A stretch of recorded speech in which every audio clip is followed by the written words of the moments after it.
The issue is that we, for whatever reason, politically, historically, we're behind in technology.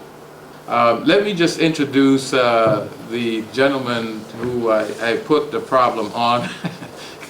We have 7 great administrators here that work with me pretty much, and one is extremely talented with technology. And I said to him, I said, everywhere I've been, I've had a technology committee.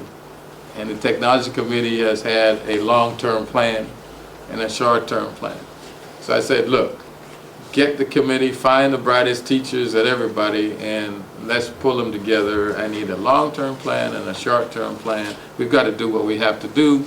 And so I'm very happy that Mr. Peck, our North House principal, has been meeting feverishly with a committee of volunteers, teachers, non-teachers, of bringing all the previous knowledge about technology to bear on what you're going to see today.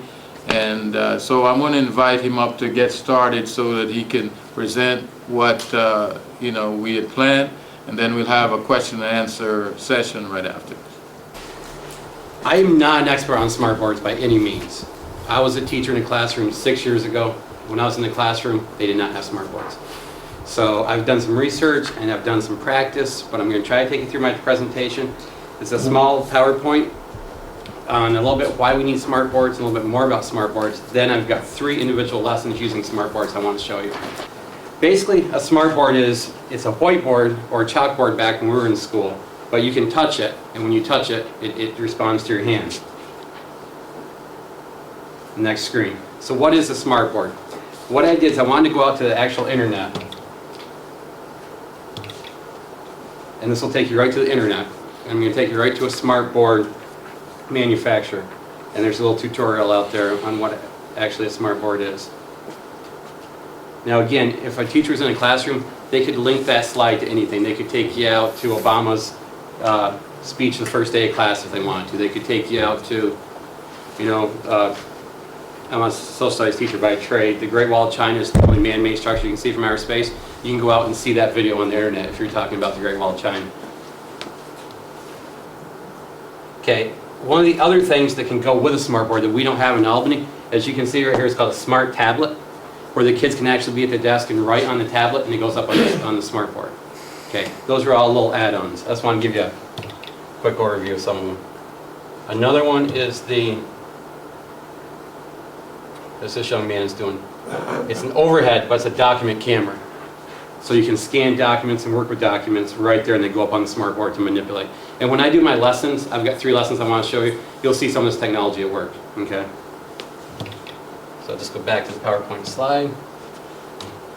See how easy it is to do, though? I mean, it's so much different than when we were in school with the chalkboard and erase and go.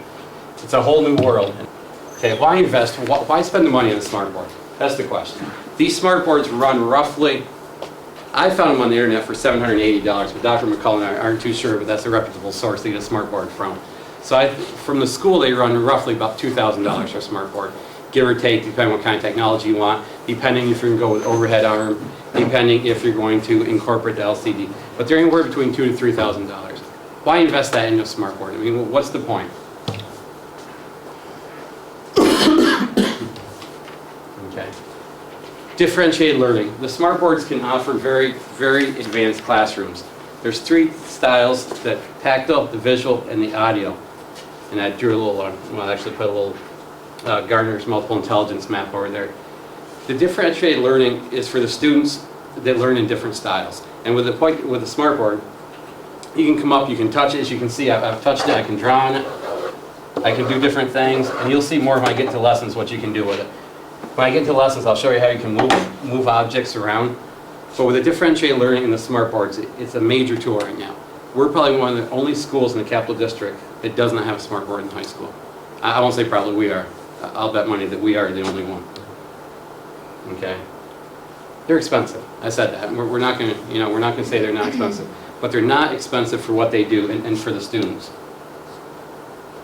Okay. Fact 2. Smartboards allow all students to engage the curriculum even if there's just one computer in the classroom. One computer in the classroom, 25 kids. The smart board still works for every student in the classroom. And if we incorporate the smart tablets that the students can use, that I showed you a few slides back, then it's even a more powerful tool. Okay, students with disabilities. Albany has a high category of students with disabilities as well. We have to appeal to those students. Okay, again, limited motor skills can enjoy the board. It's bigger, it's easier to write on, it's a visual aid. Okay, and this is the key. I have 3 students. I have an 8th grader, 10th grader, and a senior in my house, my 3 kids. Very good kids, very smart kids, very intelligent kids. They love the smart board. They absolutely love it. They love it in their classes. It's just a magnet. It's just what this picture shows. It's a magnet for kids.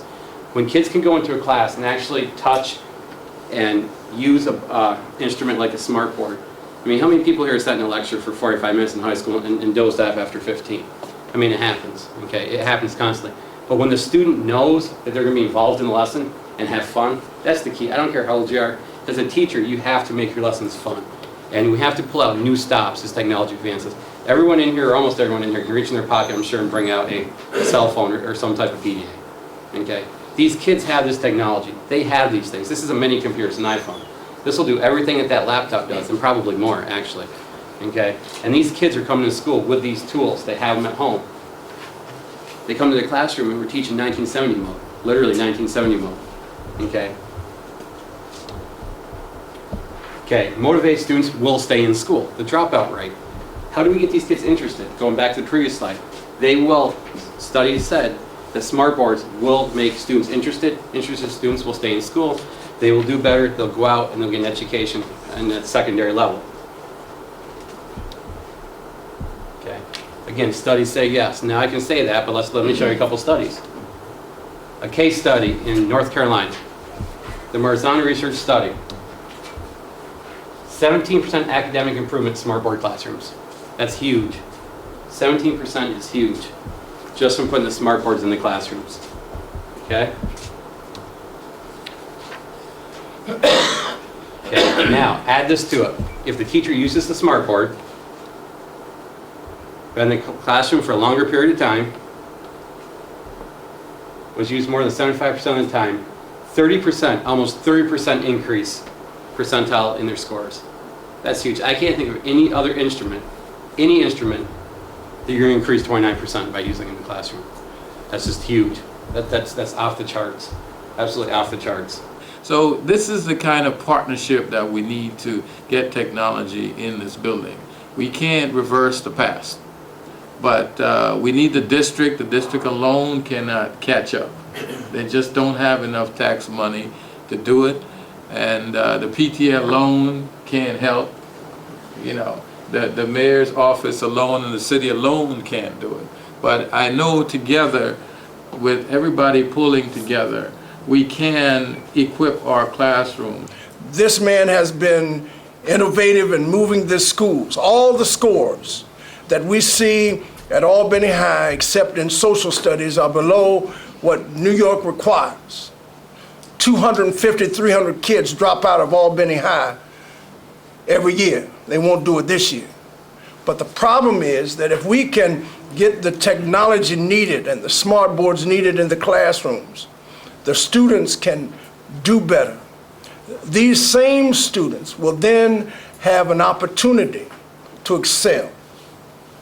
So the proposal is that we come together and we do what no other group of clergy has ever done in this community, and embrace our children.